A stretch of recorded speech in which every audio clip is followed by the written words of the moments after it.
إن الحمد لله نحمده ونستعينه ونستغفره ونعوذ بالله من شرور أنفسنا ومن سيئات أعمالنا من يهده الله فلا مضل له ومن يضلل فلا هادي له أشهد أن لا إله إلا الله وحده لا شريك له وأشهد أن محمدا عبده ورسوله صلى الله عليه وعلى آله وصحبه أجمعين.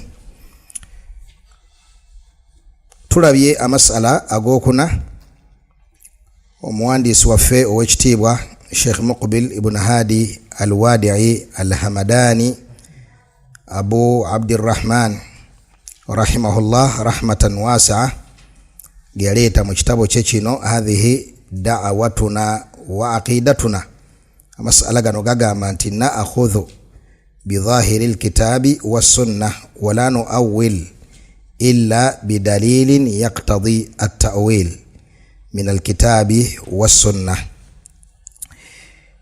تجيزك مسألة أقوكتان أقام رحمه الله نؤمن بأن المؤمنين سيرون ربهم في الآخرة بلا كيف ونؤمن بالشفاعة وبخروج الموحدين من النار. نعم تفضل يا شيخ. نعم دعوة يفي إلى غيزكيرزا يفي tukiriza nti abakiriza bagenda kulaba ku Allah waabwe kunakula enkomerero. Awatali ngeri kije bagenda balamu naye mu hadisi mnabaka sallallahu alayhi wa sallam yatukakasana tugamba innakum satarawna rabbakum mujakulaba Allah mwe kama tarawna hadha al-qamar laylatal badr ngamula omwezi ogwo mu kiro wegusingo kwa kiro buki obulungi nagamba la tudamun temugenda kubanga mwenyigiriza buli mukiriza najja kusobola kulaba kwa Allah subhanahu wa ta'ala. Wa nu'minu bishafa'ati era ba ahli sunnah wal jamaa tukiriza okuwolereza nti kwa mazima je kuli kubaita ash-shafa'atul muthbata okuwolereza okunywezebwawo Allah kwagenda okukiriza awolereze ba ahli tawhid banna tawhid nga bawolereza banna tawhid bannabwe nempolereza zonna nga abamanyi bafe ahli sunna jamaa bazinyonyola. Wakadhalika wa bi khurujil muwahhidin minan nari era tukiriza nti banna tawhid abagwa mu nsobi ezitali shiriki abamba bagenda kuyingiza omuliro ne tukiriza tubagenda kuva mu muliro olwaki olwa tawhid gwe balina nga bavaamu n'okwolereza kwabo Allah bali omukisa okwolereza n'obukakkirizo bwako obusatu okuba nti aliwolereza Allah aliba muwadde olukusa oluwolereza negubawolereza aliba afunye ekitiibwa ky'okwolerezebwa ate Allah alikiriza okwolereza ko yenna gwaliba awadde omukisa obekitiibwa ky'okubeera nga awolereza. Kati tukiriza nti abakiriza bagenda kulaba Allah waabwe ku nnaku lw'enkomerero ate tukiriza nti okweza ku nnaku lw'enkomerero gye kuli okwawukanako n'abakhawarija bagamba tekugenda kukola ki kubeerayo kubanga bo balaba buli alingira mu muliro fahuwa mukhalladun fiha wagubeeramu nga tajja guvaamu. Sofa ahli sunna jamaa tugamba abantu bagenda kuva mu muliro olwa la ilaha illa Allah gye balina denga balina ebyabasobako nga abaddu bagenda kuguvaamu olwa la ilaha illa Allah n'okweleza kwa bagenda okukola ki okubawolereza. Era wa bi khurujil muwahhidin minan nari era fetukiriza nga ahli sunna jamaa nti banna tawhid abalina ebyabasobako bakuva mu muliro olwa okweleza kwa baligenda okukola ki okuwolereza senga balina ensobe ez'abatwaza mu muliro. Tegeeza nti abalingira mu muliro kunakula nkomerero ba mirundi emeka ebiri wala bagenda okuyingiramu nga si baguvaamu nga bwe abafiira ku buki ku bukafiri abakola ebikole oba abali abasiraamu ne bakola ebikole bakafaze bajja mu basiraamu oba abakafiri bennyini ba asuliyin tebagenda kuva mu kimuliro nabo bagenda okuyingira nga baguyingira lwa nsobi ze bakola ki ze bagwamu naye nga basigaza ki shahadatu an la ilaha illa Allah walusubira okubeera nga balikola ki bavaamu tebagenda kugulwamu bagenda kuguvaamu kale eyo nzikiriza fa ahli sunnati wal jamaa. Naam, ku nsonga eno tugattako katono nti obujulizi obulaga nti nno abantu bagenda kulaba owekitiibwa Allah tabaraka wa taala bwayitilla okubeera obungi mu sunna. Hatta sha'ir omu yagamba mimma tawatara hadithu man kadhab wa man bana lillahi baytan wahtasab wa ru'yatun shafa'atun wal hawdu wa mashu ala al khuffaini wa hadha ba'du. Ezo abiyat ku nsonga eyo mimma tawatara mu ahadith eziri mutawatir, yani ezajja nga ziva ku basahaba bayitirivu. Hadithu man kadhab, memuli hadith egamba ti man kadhaba alayya mutaammidan falyatabawwa maqadahu minan nar wa man bana lillahi baytan wahtasab. Hadith egamba nti man bana lillahi masjidan bana Allahu lahu baytan fil janna. Wa ru'yatun kyatuliko wano ne ahadithi ezogera ku ru'ya okubeera nti nno abakkiriza bajja kulaba owekitiibwa Allah subhanahu wa ta'ala yawm al-qiyamah. Ekirimu ahadithi eziri mutawatira ezajja mu bungi obwenjawulo. Era mu ngeri yemu Qur'an yanywezaawo bulungi ensonga eyo. Allah yogera ku bakkiriza naga nti wujuhun yawma idhin nadhira ila rabbiha nadhira. Ku lunaku lw'enkomerero abakkiriza bagenda kubeera n'ebyenyi nga biriko an-nadara. Nadara kyeki okutemagana, okwakayakana, okunyirira. Naam, ila rabbiha nadhira, ng'ebyenyi ebyo bitunuulidde owekitiibwa Allah tabaraka wa taala. Era mu adilla Imam Shafi'i rahimahullah ziyakozesa memuli ayegant kalla innahum an rabbihim yawma idhin lamahjubun. Allah bali ayogera ko adhab zagenda okubonereza nazo abakafiri ku lunaku lw'enkomerero, kwe kubeera nti nno tebagenda kufuna kakisa kalaba ko Allah subhanahu wa ta'ala.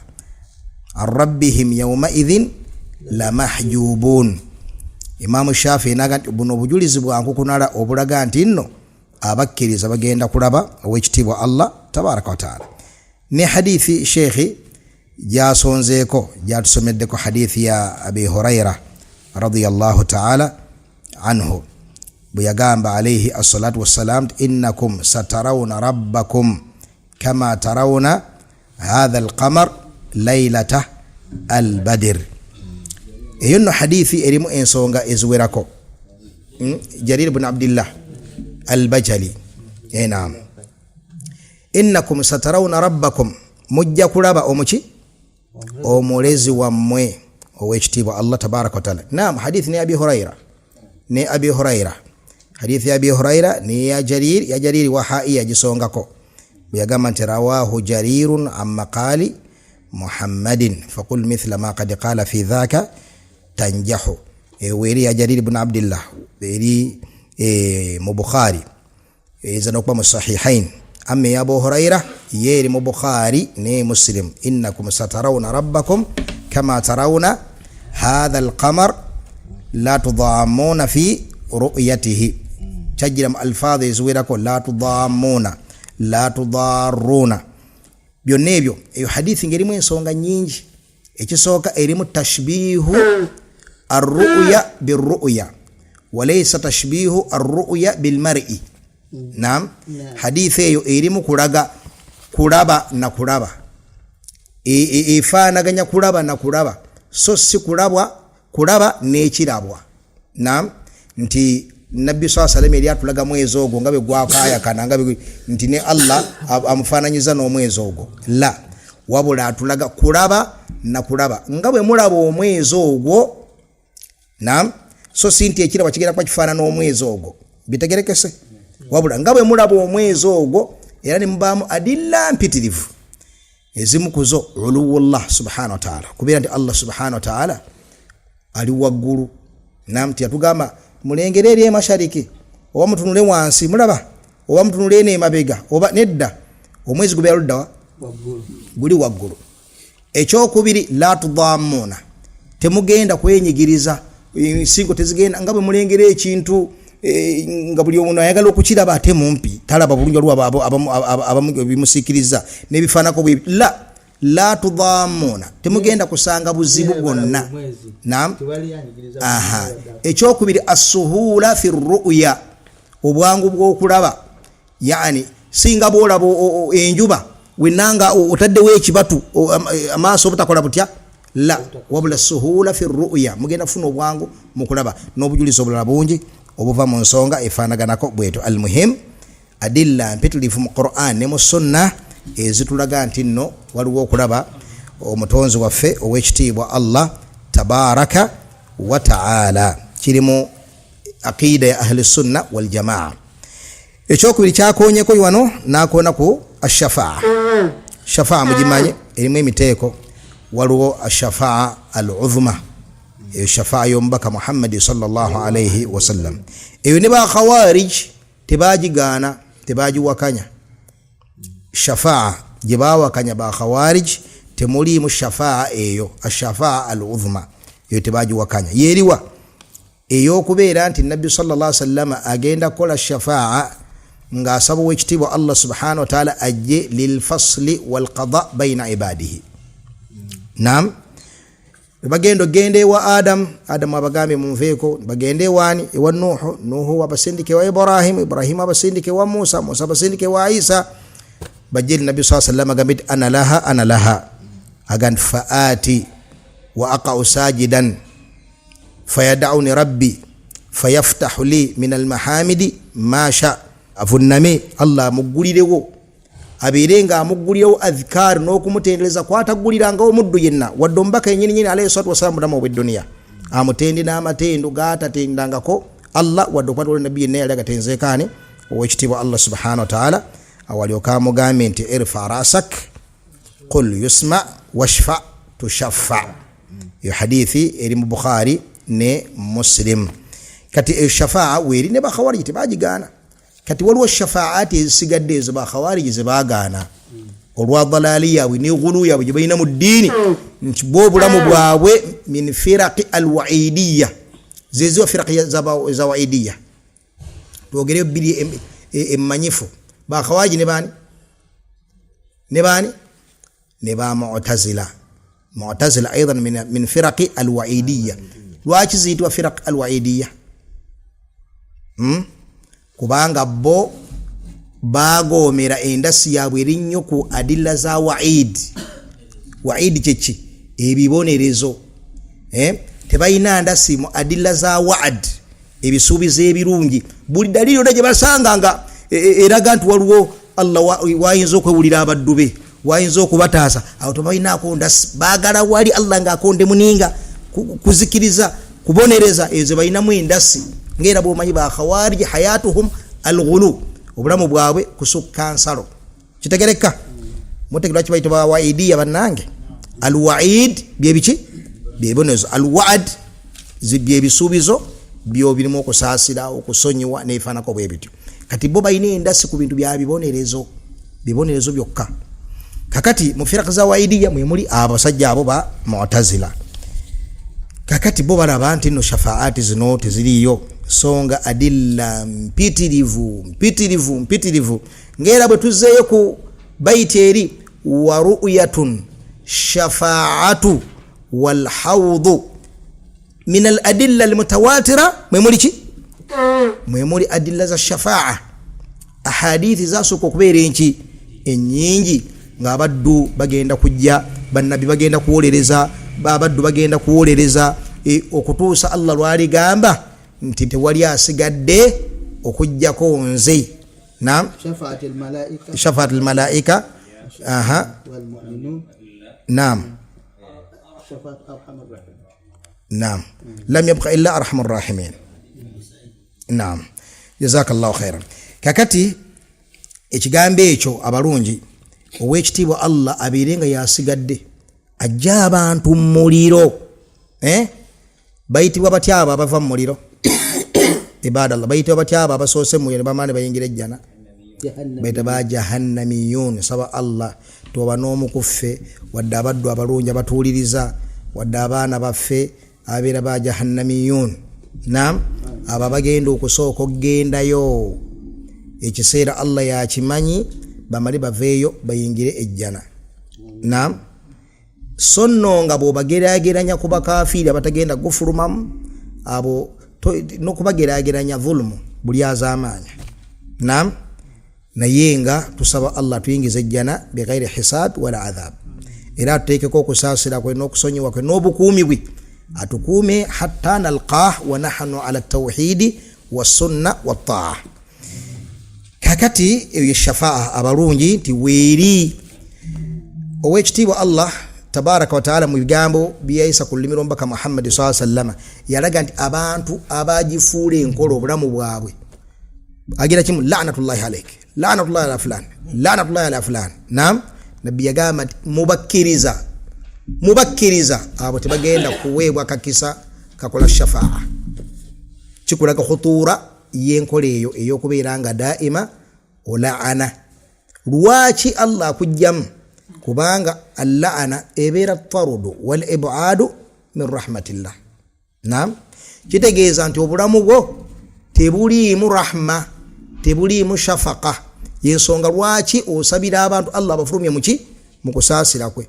Kati naawe naakujjako ekitiibwa ku lunaku lw'enkomerero kubanga omuntu alijja mwe mukubemu ekifaananyi musajja abeera awo ng'ali ku poliisi gamumyuse, gundi najja n'asimba awo boda oba emmotoka, najja oyo gundi muganda waffe gundi mutuwe ne bamuwa n'amutwala. Olaba tebamutunuulira nga munene aze n'amugye mukomera, aze n'amugye mutawaana, aze n'amugye ku poliisi, aze na kati mulowooza omuntu alifaanana ati kiriba kifaanana kitya?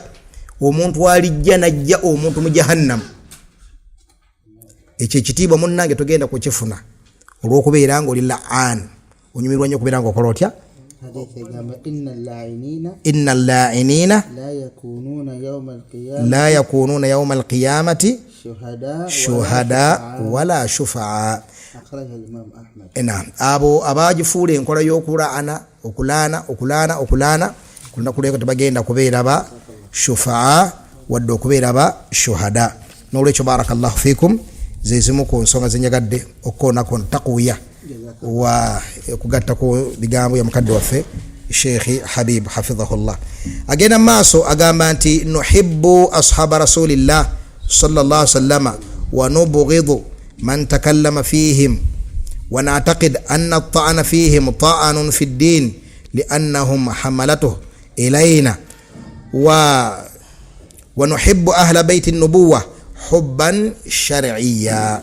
Naam Sheikh agenda maaso ategeeza enzikiriza ffe eddawa yaffe gye tulina okwoyako abantu era nga enzikiriza ffe nuhibbu ashaba rasulillahi sallallahu alayhi wasallam, twagala basahaba b'omubaka Muhammadin sallallahu alayhi wasallam. Wa nubghidu man takallama fihim, era tutamwa ne tunyigira ne tukyawa yenna aboogerako obubi. Wa na'taqidu, era tulina kyamunzikiriza ffe ba ahli sunnati wal jamaa anna ta'ana fihim, tukubakubamu ebituli ta'anun fi ddiini, kubakuba ddiini, kubakuba bituli mu ddiini. Lwaki? liannahum hamalatuhu ilayna, kubanga bwe batwetikira obusiraamu ne babututuusaako. Wa nuhibbu ahla bayti nubuwati hubban shar'iyya, era twagala abantu b'enju y'omubaka Muhammadin sallallahu alayhi wasallam okwagala okw'obusiraamu okutalimu kusukka kkomo, okutalimu kubagulumiza n'okubasinza. Amma mahabbatu ashabi rasulillahi sallallahu alayhi wasallam famin al-iman, okwagala basahaba b'omubaka Muhammadin sallallahu alayhi wasallam min al-iman. Wa bughdhu man takallama fihim aidan min al-iman, n'okutamwa omuntu yenna aboogerako obubi min al-iman. Olwo hadisi omubaka sallallahu alayhi wasallam yagamba la tasubbu ashabi, temvumanga basahaba bange. wa hadha nahyun kwali kutuziza okutuziza nti tubalina kubeera nga bavumwa. Wa qala ta'ala Allah subhanahu wa ta'ala nagamba walladhina ja'u min ba'dihim yaquluna rabbana ighfir lana wa li ikhwanina alladhina sabaquna bil iman.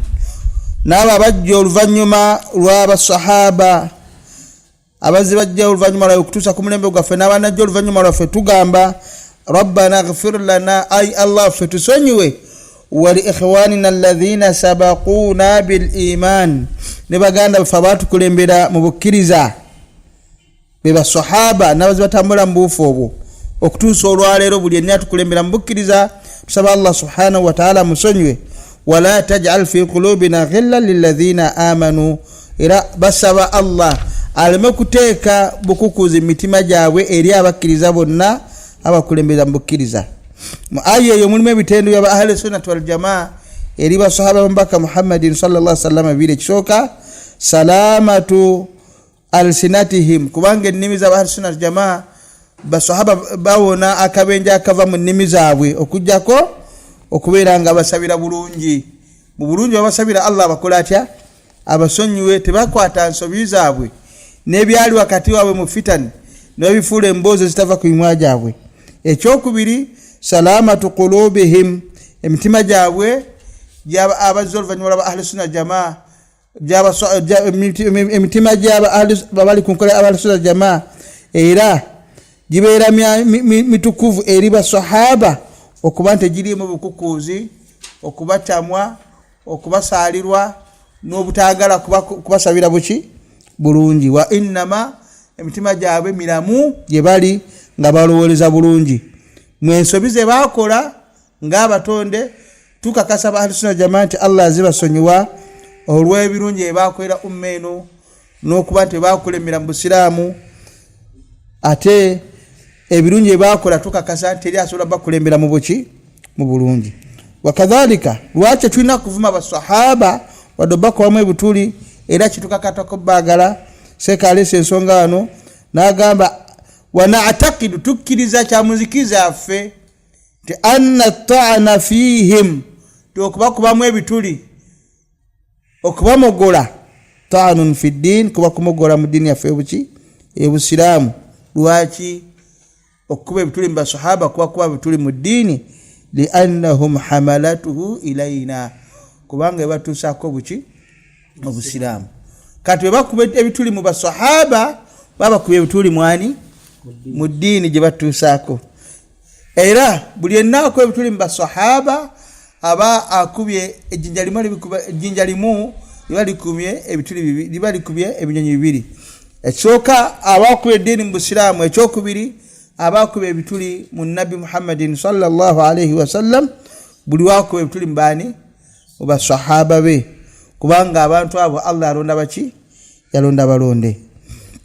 Wa nuhibbu ahla baiti nubuwa hubban shar'iyya era abantu b'enjombaka Muhammadin sallallahu alaihi wasallam tubaagala olwagala olukkirizibwa mu buki mu busiraamu.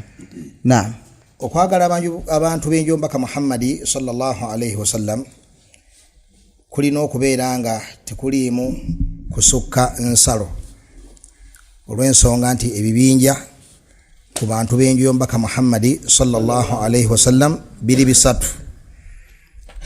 Ekibinja ekisooka alladhina ghalaw fihim wa hum ash-shi'a war-rafida ababuuka ensalo ku bantu b'enjombaka Muhammadi sallallahu alaihi wasallam ne wabeera nga etaqadu fihim al-isma bakiteeka mu bwongo bwabwe nti abantu b'enjombaka Nabbi sallallahu alaihi wasallam tibakola nsobi era mwe muva ba imaamu baabwe 12 bibakilaiminga nti nno baali ku bukafiiri obufaanaganako bwe butyo awamu n'ekyo nga baali basajja abalongoofu abamanyifu ba Jaafar as-Sadiq bamu ku barwa ba hadithi ba imma abanene Jaafar as-Sadiq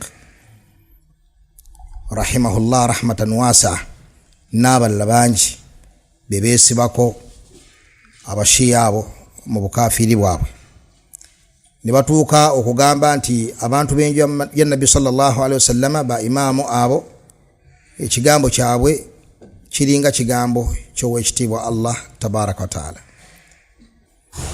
Eyo ghulu mu bantu abo. Wabil muqabil ate ku saidi eri endala nwabawo ekibinja ekyokubiri kiri naqid, kiri ku tarafu eyokubiri, kyagoma olugoma oludda ku saidi endala. Baate bayita bannawasib, bo beewa omulimo okuvuma n'okutyoboola n'okukakkanya abantu b'enju y'omubaka Muhammadi sallallahu alayhi wasallam. Abo nabo mu ngeri y'emu dhullal baki babuze. Ahlu sunna ne babeera wakati, kyekibinja ekyokumeka ekyokusatu, abali ku nkola y'abalongoofu abaatukulembera salafu salih. Abo bo batambulira wakati kugoberera n'okwagala abantu b'enju y'omubaka Muhammadi sallallahu alayhi wasallam. Tebalina ghulu mubo wadde okubeera nejafa mubo, wabula babaagala mahabbatan shar'iyya, babaagala olwakakwate ke balina ku nabbi wa umma omubaka Muhammadi sallallahu alayhi wasallam. Ebeereta mahabbatan shar'iyya, baagala bakkiriza mubo. Man kana kafiran wa in kana min ahli baiti nabii sallallahu alayhi wasallam tebamwagala. Nga bwolaba nti nabbi yali tayagala Abu Lahab, naam, awo munekyo nga waki yali wa munjuye, nabbi nga tamwagala. Limadha? Likufurihi, olwokuba yali muki, yali mukafiri. Singa Allah yali ayaga twagala abantu b'enju ya nabbi sallallahu alayhi wasallam mutlaqan, babeere basiramu babeere bakafiri, tiyali tadde omusajja namunokolayo n'erinnya lye ne tumusoma mu sala zaffe buli kaseera nga tumulumizaako omuliro omusajja oyo Abu Lahab. Kitegereka nga bwolaba barrafida nti bo batuuka ne ku ddaala erikwata abantu b'enju ya nabbi sallallahu alayhi wasallam hatta n'abaafira ku bukafiri obweyolefu nga ba Abdul Muttalib, naam, ne bagamba nti baali bakkiriza, ne bagamba nti baali baki, baali bakkiriza olwaghulu gye balina ku bantu b'enju y'omubaka Muhammadi sallallahu alayhi wasallam. Nga hadithi ya al-Musayyib ibn Hazn radiyallahu anhu erikiriyo obulungi etulaga nti Abdul Muttalib mata kafira, naam, sajja bajja nabbi jeri Abu Talib yamugamba nti qul la ilaha illa Allah kalimatan ashhadu laka biha inda Allah. Abu Jahl yamugamba ati ya Abu Talib atarghab an millati Abdul Muttalib, wange gwa Abu Talib ogenda kuva ku ddiini Abdul Muttalib. Kitegereka, kitegeeza afa musajja mukafiri nga mushiriku wathani wala yadhu billah. Nolekyo obwa wakati bwe buliko ba ahli sunna wal jamaa. Era nga wano waliwo kikulu nnyo okukitegeera abalungi nti bwe twogera ku ahlu sunna, naam, ahlu sunna wal jamaa, ekigambo ekyo kirimu amakulu ga mirundi ebiri, mbeegayiridde mukiteekeko ebirowoozo. Ibrahim, ekigambo kino kirimu amakulu ga mirundi ebiri, mbeegayiridde mukiteekeko ebirowoozo. Bwe twogera ku ahlu sunna wal jamaa nga twogera ku bashia, ekigambo ahlu sunna wal jamaa kitwaliramu hatta ne banna bid'a, kitwaliramu aba supreme, nekitwaliramu ab'ekibuli, bonna kibazingiramu, bali min ahli sunna wal jamaa. Kasa twogera ku bashia, era kyosanga mu constitution ya Uganda Muslim Supreme Council mu bwenkanya Allah abasima bakiteekamu bwe bagamba nti mufti w'abasiraamu ba Uganda alina okubeeranga ali kunzikiriza ahlu sunna wal jamaa. Baali bafulumyamu baani? Baali bafulumyamu abashia, ne bafulumyamu abakadiyani, abahamadiya. Kitegereka? طيب, lwaki baitwa ahlu sunna wal jamaa bihadha al-i'tibar? Tabana bino bigambo Sheikh al-Islam Ibn Taymiyyah rahimahullah nga kasaba ahlu sunna balimu emiteeke emeka. Ekigambo ahlu sunna kirimu amakulu ga mirundi emeka? Kirimu amakulu ga mirundi ebiri. Olw'ensonga barrafida bawakanya sunna z'omubaka Muhammadi sallallahu alayhi wasallam, kasabalangirira ku basahaba ba nabbi nti kuffaaru baki bakafiri, balangirako obukafiri, kyekaddirira badda ku ahadithi zonna ze baleeta ne babeera nga tozibabuulira. Saate bannabida ne bwe bazikwata ne bazinyoolanyoola ne bwe batazikolerako ne bwe batakola batya, boyogera ku Ibnu Umar baga radiyallahu anhu, boogera ku Abu Bakari radiyallahu anhu, boogera ku Abu Huraira baga radiyallahu anhu, yani bawa basahaba ekitiibwa bonna awamu tebasosolamu n'omu. Kyosanga ekibuli, kyosanga ku supreme, teri sahaba gwe bayisaamu ki, gwe bayisaamu maaso. Ne kibeera nti ahadithi ezaava ku nabbi sallallahu alaihi wasallam tebazigaana, tebazizaayo, wabula olwa bid'a zaabwe naam bazinyola kye bazinyodde, oba n'agiyitako n'afunayo hadithi ennafu n'azimbira okwo obuzeebwe n'ebirala bifaanaganako bwe bityo. Naye nga okutwaliza wamu bagamba nti nabbi byeyogera bubaka era birina okutwalibwa, era basahaba baayita mazima, era bw'obabuuza Bukhari balaba kitabo kya bulungamu, bwabuuza Muslim balaba kitabo kya bulungamu, Sunan Nabi Dawuda wa hakadha, yani dawaawini z'obusiraamu zonna baziwa ekitiibwa, bazigulumiza. Kitegereka ne kibeera nga ba ahlu sunna bi hadha al-i'tibar ng'obatadde mu kubageraageranya nabaki ne barrafida, abashiya, abakafiri, n'abakadiyani, aba ahmadiya, abamanyiddwa nti abo bonna baki bakafiri. Kati bano bannabida, bannamawulidi, bannadduwa, ba ahli sunna wal jamaa bi hadha al-i'tibar. Kitegerekese era ekyo tugamba nti abashiya batta abasunni mu Iraq, tekitegeeza nti batta abasalafu, bo batta buli yenna atali mu Shia. Abashiya batta abasunni mu Syria, naam, abashiya batta abasunni mu Yamani, batta buli yenna ali ku aqida ahli sunna wal jamaa, nga tebeefidde musomi wa mawulidi, tebeefidde ekikulu goyagala Abu Bakari, oyagala Umar, obira mulabe waabwe. Kitegereka, oyagala basahaba, otaradda kubo, oli mulabe waabwe, wahakadha, ge makulu agasooka. Kakati bwe tumala okuviira nataneezo ebyennyalwa ebibiri, abashiya n'abahamadiya, naam, ne tudda mu basiraamu, mu baki, mu basiraamu omuli bannabida, bannamawulidi, bannaani ba khawarij bon. Kati awo ahli sunna wal jamaa nga kifuna amakulu ag'omulundi ogwokumeka, ogwokubiri. Kiba kitegeeza as-salaf as-salih, abali kugoberera enkola y'abalongoofu abakola ki, abaatukulembera. Kitegereka era mu mbeera eyo, mu makulu ago munnabida akwewala, takwagala. Mu makulu ago mukhawariji takwagala, mu makulu ago omusibiti takwagala, mu makulu ago ashari takwagala, mu'tazili takwagala. Bitegereka lwaki oli ahli sunna wal jamaa, yani ategeeza oli musalafu mu makulu ago. Kiteeka bulungi. Ate wali tuli mu kisinde kyekimu ne mukwano omuyitirivu wakati waffe bwe tubeera ekyenyume kyaki, ekinyo ky'abashiya. Lwaki? Kati tulina mabaadi ezitugatta, tulina etufunyeyo ekigero ekitugatta. Fina twagadde basahaba bannabbi sallallahu alaihi wasallam, fina tulaba nti no sunna zino gobererwa. Kati tufunye ekigero ekitugatta wamu, ne tufuna erinnya litutwalira wamu, ahli sunna wal jamaa. Bwe tumala okuviira bali nga ati tudda wakati waffe, ahli sunna wal jamaa. Lwaki abasalafu baita ahli sunna wal jamaa? Mu mbeera eno be bayina iltizam mu kukolera ku sunna z'omubaka Muhammadi sallallahu alaihi wasallam. Obulamu bwabwe nabbi agamba ki? Hakino nabbi tiyakikola, teyinza kubeera ddiini. Nabbi yatukubiza tukole ekintu kino, eyo ddiini, wa hakadha. Nabeera nga ahli sunna wal jamaa bi hadha al-i'tibar. Kitegeeza bulungi. Naam. وفق الله الجميع لما يحبه ويرضاه. الحمد لله رب العالمين.